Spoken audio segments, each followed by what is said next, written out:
is the final lap right here. The OK conversation on OKFM 99.5. We are coming to discuss something very important. Food. Anything that has food inside. Yeah, so we want to know about this other food. Are we going to get some food or not? But they'll tell us. We have with us Bob Cato, Deputy Director General for Administration at the National Food Assistance Agency, and Madam Annie Flomo, Planning and Program Officer. They are right here. We want to throw some light on that entity of government. Bob, welcome. Well, thank you very much, Julia, for the invite. And let me say good evening to our mother and father. Let's bring the mic up small again. Okay, this way? Yeah. Yeah, thank you very much. Madam Flomo, welcome as well. Thank you. How is life going? Well, life is fine. I can see it. Once you come from food area, it has to be fine anyway.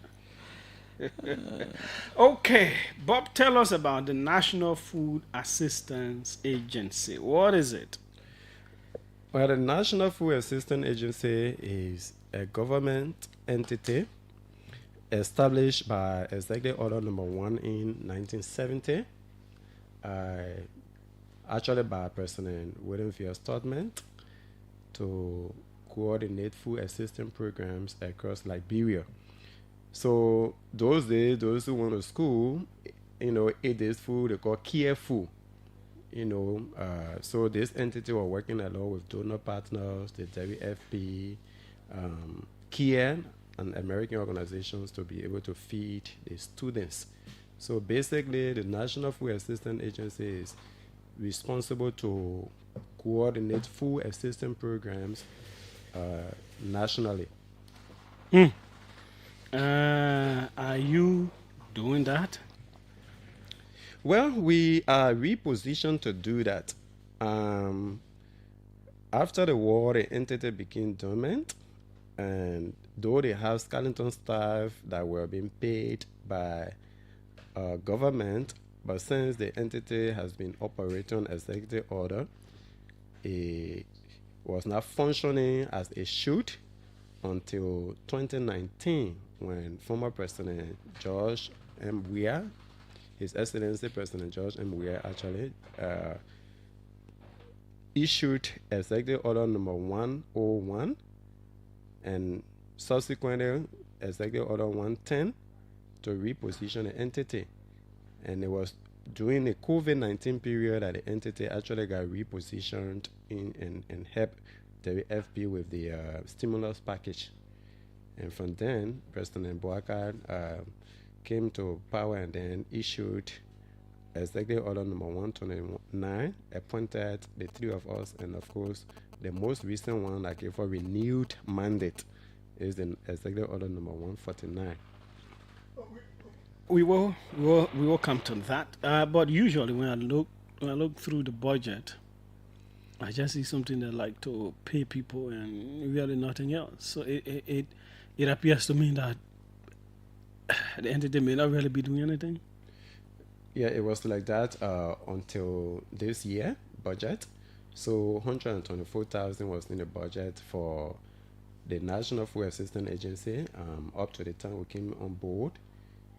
Currently, our budget is in 608,000. We got appointed in April of last year, and there were a lot of institutional reforms we carried out, working with all of the stakeholders, the Ministry of Finance and Development Planning. Okay, we will come to that. Okay, Let's go to her to hear her opening comments on your own scope of operations at the entity and why do you think it is vital?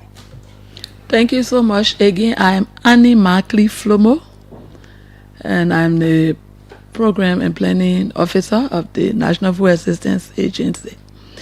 Just to add to my boss, the NFAA, that's the acronym for the National Food Assistance Agency, has a role to coordinate all food assistance programs in Liberia.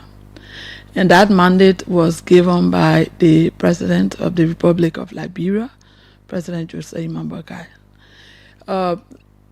Last year, the National Food Assistance Agency operated on the Executive Order 129, and it has just been renewed.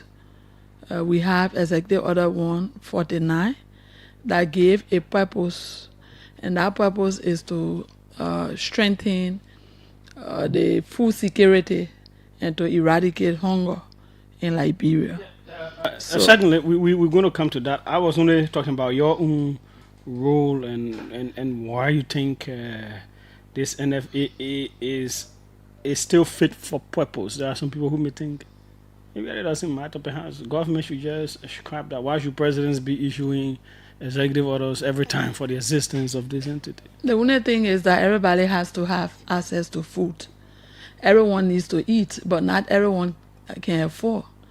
So the function of the NFAA is to make sure that all Liberians has, especially the least fortunate, have access to food, affordable food, available to them. Are you all doing that now? Like Bob rightly said, we are repositioned to do that. We've initiated some. If you've been following, just a few weeks ago, we're at the Monrovia Central Prison, where we carry some homemade food produced by a local organization, and this was provided. It's a ready food anyway, where you may not need fire to start eating, and that was distributed to the Central Prison for the inmates to have access. So we also visited some vulnerable homes with local food, including foreign food. So what we want to do is... When you say local food, give us the actual names of the food. We have the homegrown food. Yeah, name them. The homegrown food. For example, you say potato, rice, plantain. Cassava. So that's what I'm saying. Like what we carried a few times is cocodolo.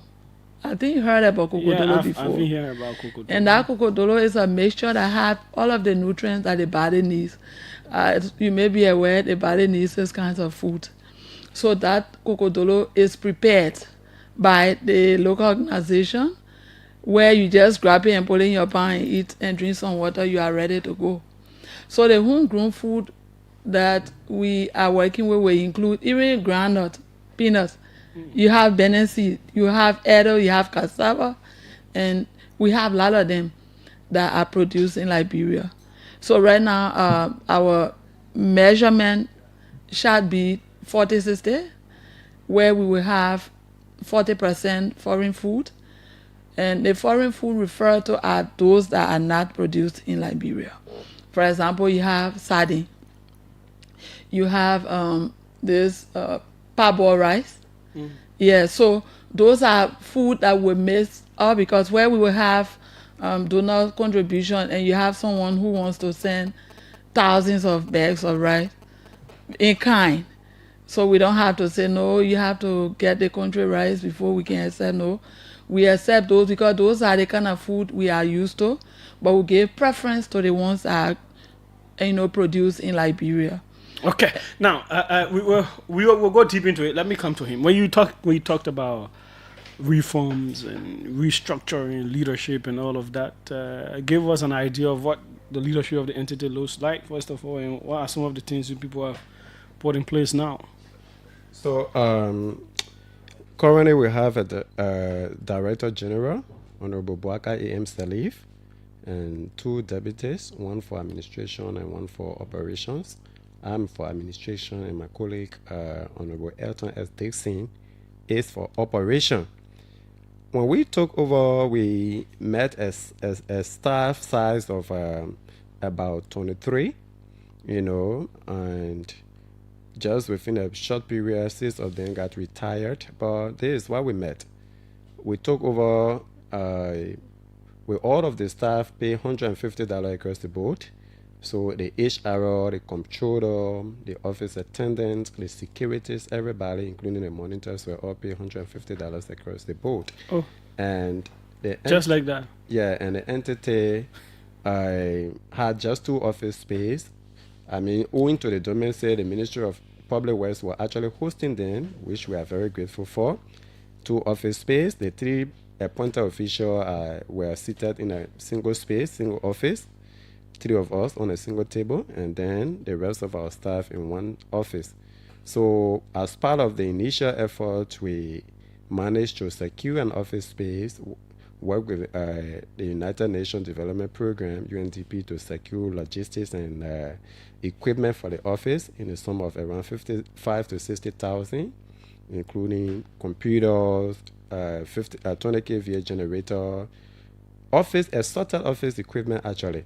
And then our next step was to review the pay grade of our staff, reclassify some of the positions, and ensure that we recruit additional professional staff.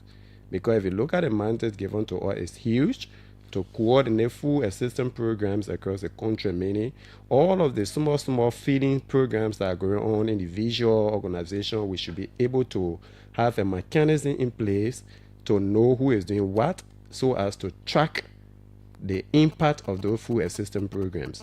So we basically should be playing the role of WFP locally, because the WFP is United Nations institution responsible for humanitarian service in terms of food aid. So NFAA is supposed to be the umbrella organization serving as repository for or data bank for food assistance program across the country. So we work with CSA, reclassify the staff, and develop TOR for the positions, because all of the positions we inherited didn't have TOR. So you ask this person, "Why is your role? Why is your work here?" "I don't know." So we developed a TOR in consultation with the Civil Service Agency. It was standardized for our entity. We managed to recruit additional professional staff. Ms. Flomo here is one of those who was brought on board, an experienced program person. And from there, we were able to secure funding to be able to adequately compensate those staff. So now, we've developed a working and functional website that most of our activities can be tracked in real time, what we are doing, because the few minutes we are here for is not enough to say what all we've done. We also have a user-friendly, as a matter of fact, Facebook page, National Food Assistance Agency page, that you can also track our activities in real time. But basically, we carry out a couple of institutional reform, participated in the development planning, and make sure that our programs were incorporated in a REF's agenda for inclusive development as an intervention, the homegrown feeding program. And we were able to secure funding from the Food Agriculture Organization recently for the development of a 5-year strategic plan. A local consultancy firm, Partnership for Sustainable Development, headed by one Dr. Smooth, was hired, and they are concluding the first draft of the strategic plan for stakeholder input, hopefully this month. And we are sure that a strategic plan would be finalized to give us the strategic direction as to what the entity can do year 1, year 2, year 3 towards the achievement of our mandate. So these are just a few of what we've done in the past few months we've been at the National Food Assistance Agency. You, from your own standpoint as a program person, you want to add up before we move on to the executive order of the president? Yeah, so in addition to that, the NFAA is well structured in terms of leadership, like he rightly said. Have they carried up pay up now? And the pay at some level matches the positions. At some level, but not at all levels. At some level matches the position. You know, picking up from a dormancy to activation, it takes time and it takes level of hard work. So right now, like he named 2, we have the operation and the administrative, structure of the institution, and these are also sub-categorized into units. So these units, we have procurement units, we have finance, we have program, we have M&E, we have the ICT, and so that's the level at which the NFAA is well organized, and each of those units' role is being defined, and not just defined, but laid out that everyone knows exactly what to do and what to deliver.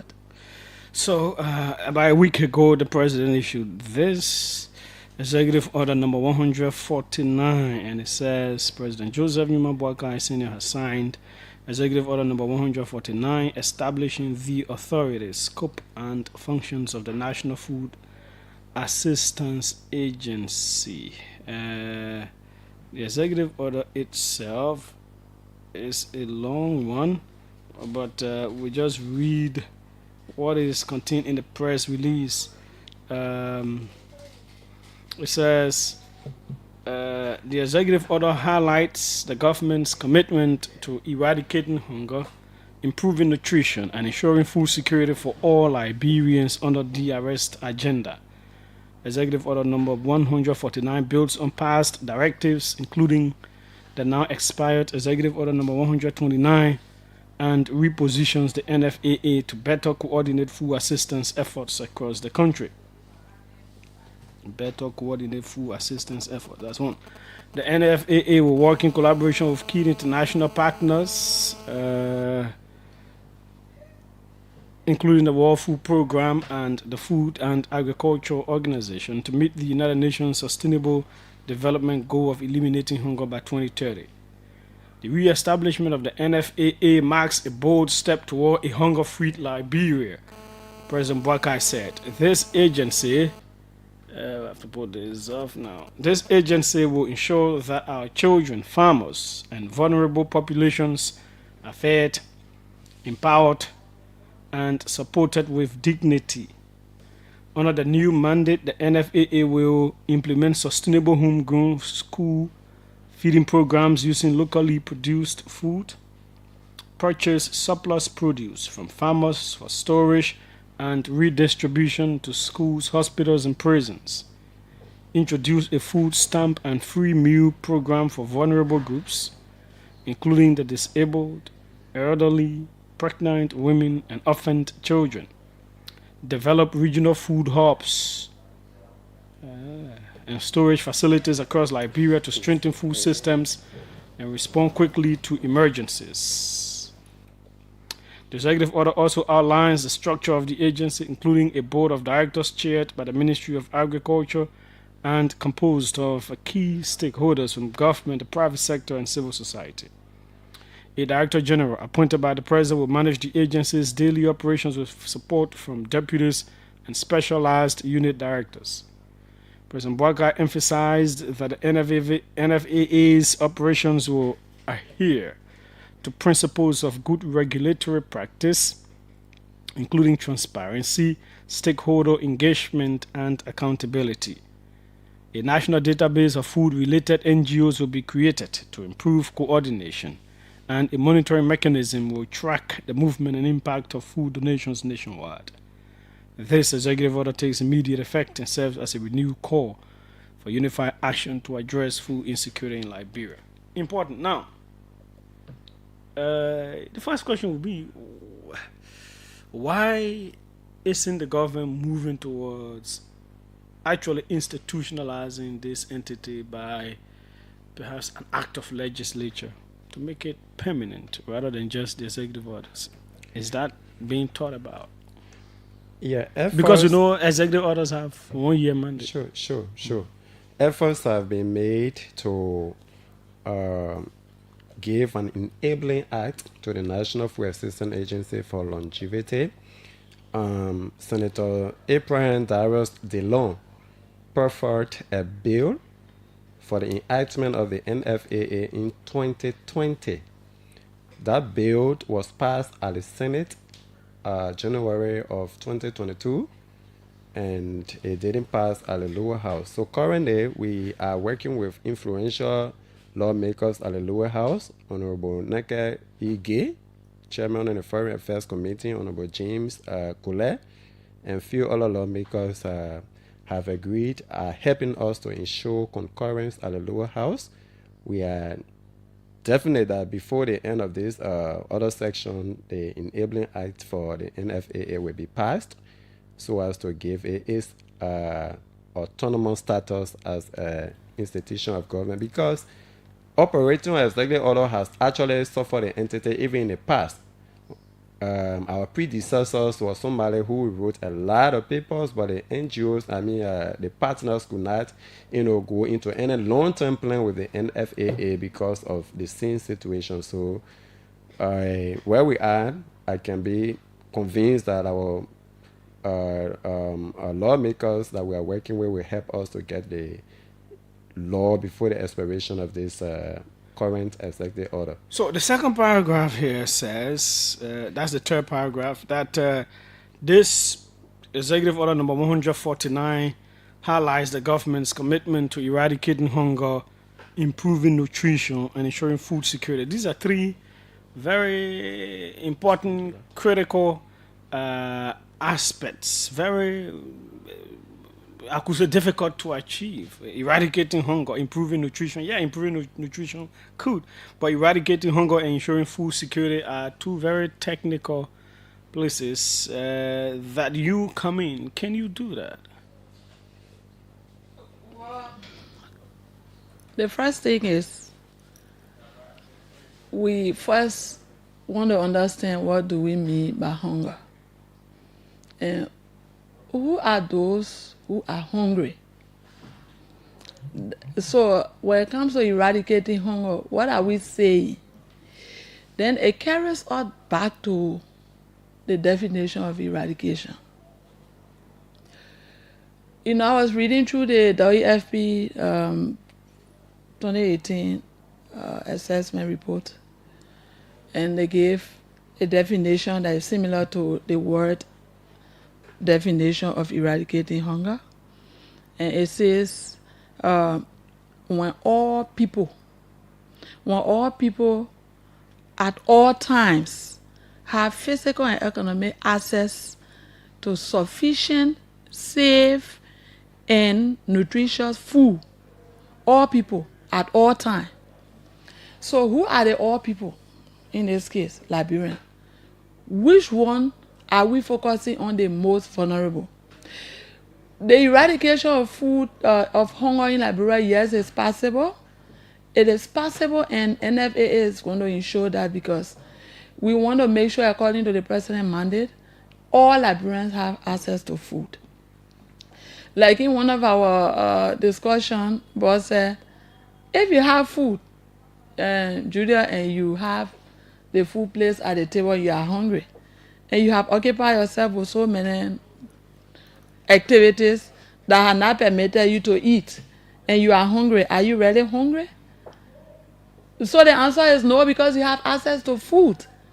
What we are saying is that if you again look at that same report from WFP, you see that 47% of the citizens do not have access to nutritious food. The food insecurity affects 47% of Liberia's population. And of that, you have 8% of the population, according to that report, that do not have access to available food. It means that throughout the day, they do not know even where to get food from. They have no idea of how they will get food. So it means that about 8% of the citizens go to bed without food, without nutritious food. And that's that's why I think this looks more aspirational than realistic, that you can really, in a year time, given the longevity of the executive order, to be able to achieve what is anticipated to be achieved. So if you look at the executive order, it is not a 1 year thing, it's continual. Mm-hmm. And looking at that, the target of this is by 2030 it should be reduced. It means that there are some that will be long term, there are some that will be short term. Like eradicating hunger is a long term process, because how do you do it? How do you what kind of initiatives do you put in place to do this? Before he comes in, we have food assistance organizations that is coordinated by the NFAA. We as part of that mandate, maybe you will read it or you may have read it. Just We are club with that responsibility to create a comprehensive database of all food assistance organizations in Liberia. No, So when we get that part. identify them, we're going to no, work together. No, Grebo people say, before you call someone to brush, before you call the town people to come brush your farm, you got to start brushing. You got to brush some portions of the farm. Then you invite the person, oh, my farm, you can't help me brush it. You can't call people to come brush new farm with you. It doesn't look okay. So I'm asking particularly from the end of the NFA. I know you will coordinate the other NGOs and all of that. But from the governmental end, the way I understand the executive order, it seems to be saying now, it doesn't want a situation where that the president brought this food. If government wants to do food business, give food to people, it has to be you doing it, right? Yes. So and I just told you in my opening statement that we've distributed food. Yeah, I get that. Yeah, That's so- one aspect of it. How do you because you have many different people. You have the elderly people, the very vulnerable, the differently able people who people call the disabled people, and all of that. What groups of people? And that's the meaning of the question. How are you going to what groups of people are you going to be dealing with? How are you going to be dealing with them? Is it on a monthly basis? Also, has the government made money available for you to be able to get the necessary items to regularly distribute to these people, or it's just once after a long time before you do it again? Those are the kinds of things. So, thank you very much, Julia. And your concern is actually about the sustainable feeding programs, which will lead to any hunger. But let me say this before I come to the question. Any hunger by 2030 is not just a national vision or an inscription in a executive order. It is also a global vision through the Sustainable Development Goal. In fact, goal number 2 talk about any hunger by 2030, and that's why the president was specific that we will work with the UN organization WFP and FAO to ensure food security or any of hunger by 2030. As to the practical steps to achieving that, again, she talked about hunger itself. Julius Jeh decided that he's busy right now. He is hungry, like you are sitting here now, you are hungry, you have money in your pocket. The moment you get out, you get buy food to eat if you choose to. That's not what we are talking about. We are talking about people who are not even sure that they will see, they can be able to access the next available meal. The first physiological needs is food. So what are the steps we intend to take to achieving all of these mandates that lead towards any hunger? Because any hunger is the end. Like say, my target is moving from here to Maryland. What do I do to reach Maryland? I have to pass Kakata, I have to pass Ganto, I have to go Sueju if I'm using this star, or go Buchanan way to go. So there are practical steps we have outlined that we believe will help us to achieve ending of hunger for the vulnerable people, for those people who, based on their situation, either they are old or they are sick or they are widow or they are orphans or physically challenged, they are not able to have access to nutritious food. Some of them are prisoners or some of them are students. So number 1 is collaboration. We want to do that as a collaborative effort. Our Director General, Honorable Bwaka A.N. Salif, says collaboration, not confrontation. So as you can recall, right now there's ongoing school feeding programs going on for a couple of schools, some of which are carried out by Mirror Meal and different institutions. And the president have asked us to ensure sustainable school feeding program. How do we do that? Bring all of the stakeholders on a round table table. We want to invite the FP, FAO, UNDP, Ministry of Agriculture, Foreign Affairs because they receive some of the foreign aid, the Chinese food aid, the Japanese rice, and all of those. The Ministry of Finance and Development Planning, they provide the funding. The Ministry of Education itself, the Health Ministry, Justice, General, and Internal Affairs. We also want to call the National Disaster Management Agency because the president has also asked us to take charge of food assistance during emergency period. When these stakeholders come on the round table, we want to achieve 3 things. 1, we want to establish a national food assistance coordination committee, a steering committee that will controls centralized planning, policy direction, and alignment of resources with Yeah, donor because you funding. have records in it too. Yeah, all of these stakeholders we want to come on the table. What do we want to achieve? We want to curtail this sporadic spending, food assistance. Some government institutions even go about doing food donation without Yeah, no count. yeah, local, how do you call it, or lottery, and sometimes it's not no way to measure the impact and no way to target the beneficiary in a way that it will become sustainable. So when it is coordinated, then the next thing is we want to have a joint technical working group from the institution will send a technician that will work on strategy and resource mobilization plan.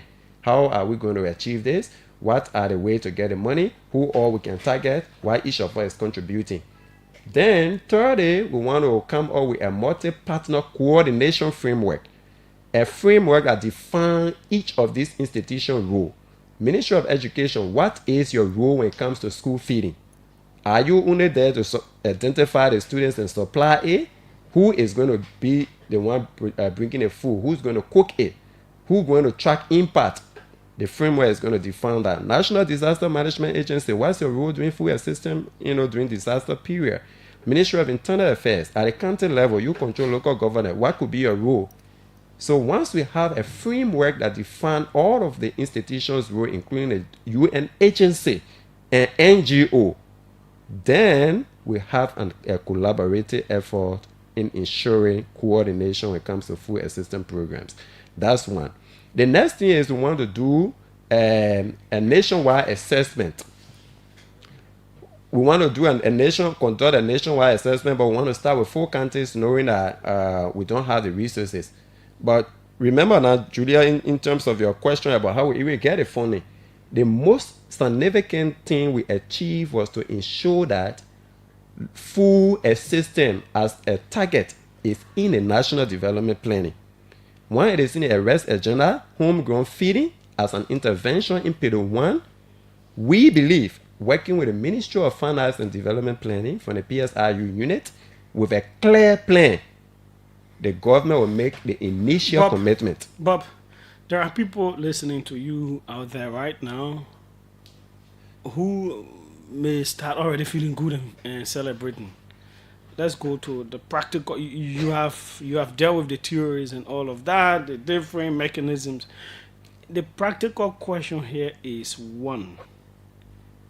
Do you have money on hand as NFAA, not on hand but in your budget, that can ensure that you yourselves can be able, because the executive order say you should be able to buy food to distribute to certain needy people.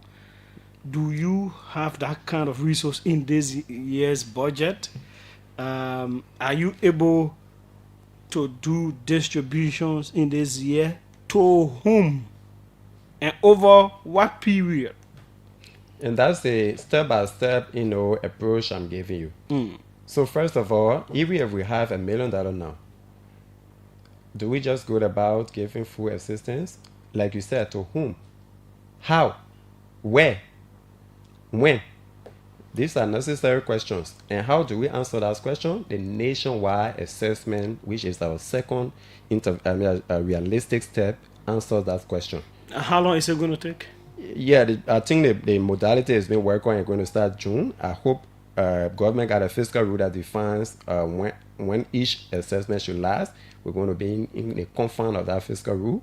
But we want to start with 5 counties initially. And in those counties, first of all, we want to collaborate with the Ministry of Education, the Ministry of Health, the Ministry of Gender, and the Ministry of Justice to identify potential beneficiaries and also assess their full need. We want to know the student population and define which category of students should benefit from school feeding, for example, whether it's from elementary to it is primary students, whether it's just from ABC to 6th grade. We have to be able to do the assessment first and get a database in our hand to inform us on clustering these beneficiary into who benefit from which program. Let me With that data set, let me conclude on this. It's very important. When we identify these people and identify their full needs, the next thing is, in the same period, we're using one stone to kill so many birds. On the same assessment trip, we want to work with WFP and GSA to identify existing warehouses. Warehouses were built by GSA, during the Ebola period. Because the executive order says you should establish food hubs. Food hubs. So we want to know their condition, know why regional we require, hubs. Yeah, why we require small foods are supposed to be in those kind of places. Exactly. Why we require for us to, recondition all these places to make them operational. It is that data that will inform us how much it costs and where can we find it. The third thing we want to identify is we want to register farmer cooperatives. What are the different farmer groups that are doing, rice farming, cassava farming, plantain farming. Once we know the farmer cooperative and get a database of them, we also want to mark key stakeholders that are into full programs in those countries right now. Which are the institutions doing school feeding? Which of the institution is involved with the prison feeding? What level of intervention and with what resources? With this database, Julian, we can come now on a joint table and now start to plan and go after the money, because our idea can bring money. Okay. What went into the decision to take food to the prisons? How did you all come about doing that? As part of our mandate is to first assess the beneficiary, especially the needed, which we've started already. And we had meeting with the correction department. The need for food is high for inmates. The need for how food. Much? Like currently, how many? What all you people took there and what quantity? We took a ready cocodolo with water, and when we had a meeting with how long? What is the estimated time period they will eat that for? Well, the human need food every day, like we said. So there, I want to come in with the sustainability when you talk about sustainability. Mm-hmm. Food is everyday thing. And one thing I remember from one of my science instructors was that the food in our system stays for 3 hours and the body needs food again. So imagine that. So it means that every 3 hours, the body needs something at a particular time. So the sustainability aspect, there are a lot of things that he said, a lot of regulations that have been put in place. Okay, for me, you see that show here, we like to be practical. So they cocodolo, you people carry to the prison. When you're carrying some more there? Julia, the current intervention we are doing is part of our awareness. It's not really sustainable. Oh, okay. Yeah, it's the awareness. What has happened? It is a pilot project. Yeah, it's basically creating awareness that we are here. We're not here, but we're here. Okay. So since last year, we've done 1 or 2 interventions. The United Motor Corporation Company, that's how they call it, gave her $1,000. We buy a few bags of rice, carry to the Anthony Totman Churchill home, and 1 or 2 disabled places. Because I remember when I hosted Senator Dillon, one of the reasons he was very much pushing this is the fact that sometimes I say, is the president doing it? And people don't seem to see that it is a government thing, money appropriated by the legislature. Mm-hmm. So the reason I keep asking these key questions is to let the public know that as an entity, you may not necessarily have the resources now, but given what you are doing, it could help to push the legislature in the next fiscal budget to actually put the millions, because what I'm reading in the executive order is quite huge. And you need the kind of support to be able to regularly carry food to prisons, to do school feeding to the elderly and other vulnerable populations of the country. So talking about all the research and whatsoever that you people are embarking upon, hopefully you can have the necessary data that can convince the lawmakers. Right? And not just the lawmaker, even the Liberian citizen. We have a program that we plan, and once we get all the data, we intend to work with the media. And thank God that you're one of those I really admire. And if you don't know, you are one of the biggest media, they call it guru in the country. We're going to work with you. We're going to work with the media, the religious leaders, and the telephone companies. We want to launch what we call a National Food Donation and Awareness Campaign. And that campaign, hopefully, if we get the president or the vice president and other stakeholders to launch it, we have a lot of modality in place, working with the media and the. You see the betting thing going that the media is involved, all right? If that 10 cents, people are able to donate to us, but you can't do that without a database and without an evidence that the people money is being used. Julian, you and I don't want to see these children carrying their blind parents on the street every day. The moment your car slow down, they come there. It's not about the blind people who are vulnerable that we should provide welfare for, but it's about the children during school days who do not keep in school because they have to go fetch livelihood.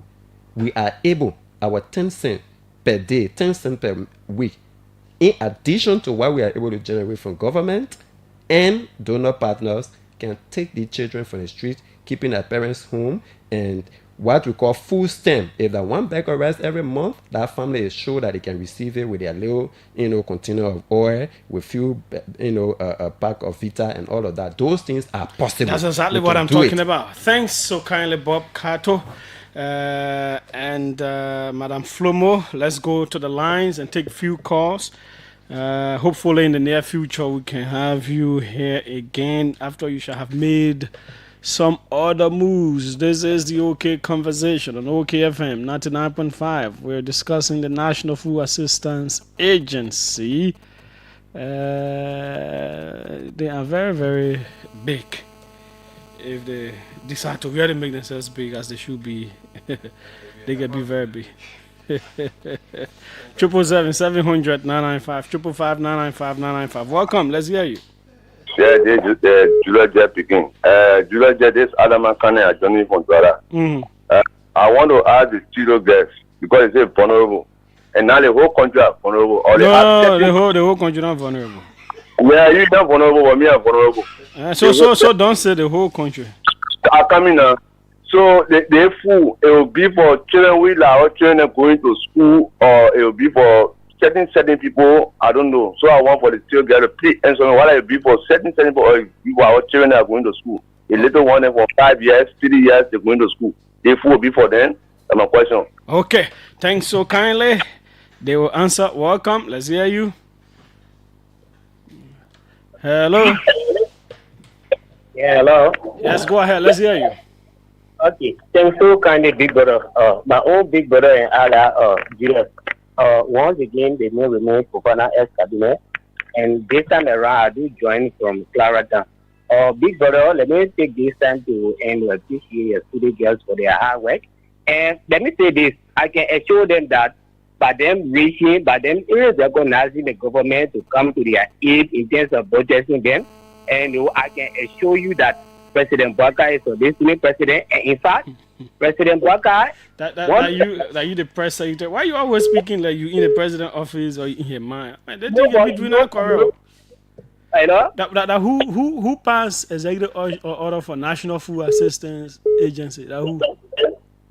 Big brother, coming to the issue, you just ask a question. But go to the issue. The way you can be talking like you the spokesman of the president. No, it is not correct. I want to call impersonating. Yeah? No, I'm not impersonating. I can assure you the president. You who now? No, Big brother Julius. Hello.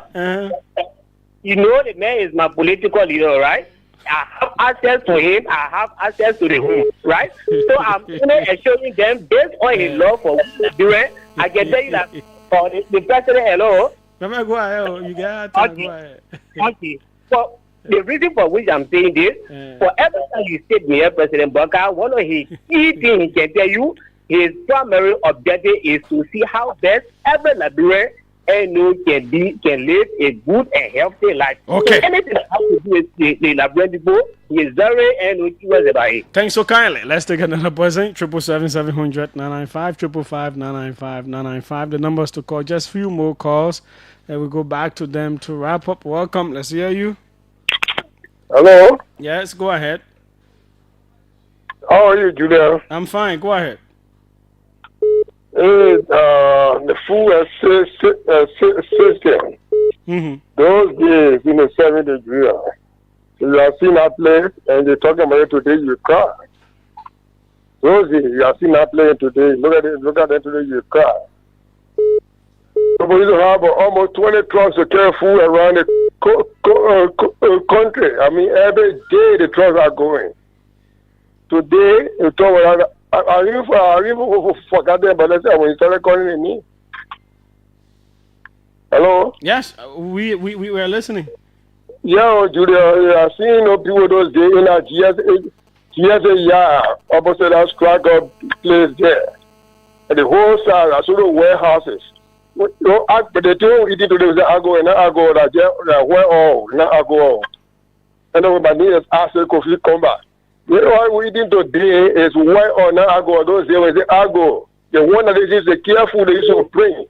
You see the two hands shaking on the can, on the can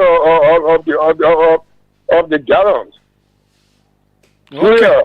Yeah, we used to have when you say food, not just or something. We used to have the wheat, you have the flour, you have everything thinking about food to go to the school right there. The cornmeal, I mean everything, every sugar. Everything will be going. The truck will be loaded every day. 10 truck going, 5 truck going, 6. I mean, every week, 3-4 times going. So in the so Kagata, they play that place. And you have seen that, yeah, those days. Today, you look at the big confused every time. Okay. Liberia. Those people that were here before, that saw yeah, so we are looking forward now. Yeah. Okay, Judah. Okay, thanks so kindly. Welcome. Let's hear you. Hello. Yeah, good afternoon, Julius. Yes, go ahead.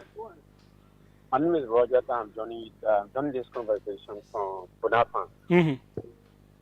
Yeah, I want to appreciate the DG in studio for his deliberation. Julius, as you may be aware, it's not easy to take an institution from a stage of dormancy to activation. So I followed carefully the conversation, and I think with the right people in the position, they can reach out, and the way they talk about eradicating hunger, if it's not eradicated, but in my mind, they can alleviate hunger to a certain level. So I want to appreciate Honorable Kato for his deliberation this afternoon. Thank you. Thanks so kindly as well. Let's take this final one. 30 seconds. We're already out of time. Welcome. Let's hear you. Yeah, Julia, thank you so much. And let me thank the authority of the NFAA. You know, one guy just talking with you there, he said it right. Those things help all to stay, especially when we were coming up, school business was new in the minds of the people. Parents got to beat children to get them to school. And then when the careful business came, Julia, you got to wake yourself up.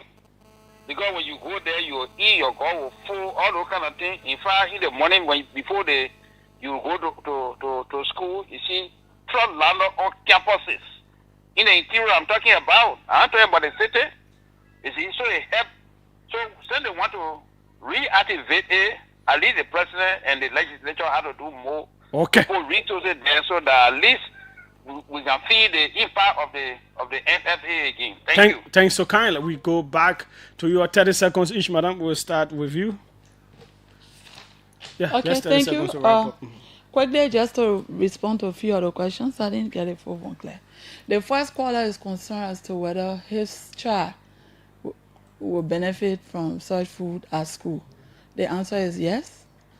The target right now is primary public schools, and it will be for all students because the purpose for that will be to retain them and also to motivate attendance and enrollment, like one of the callers just said.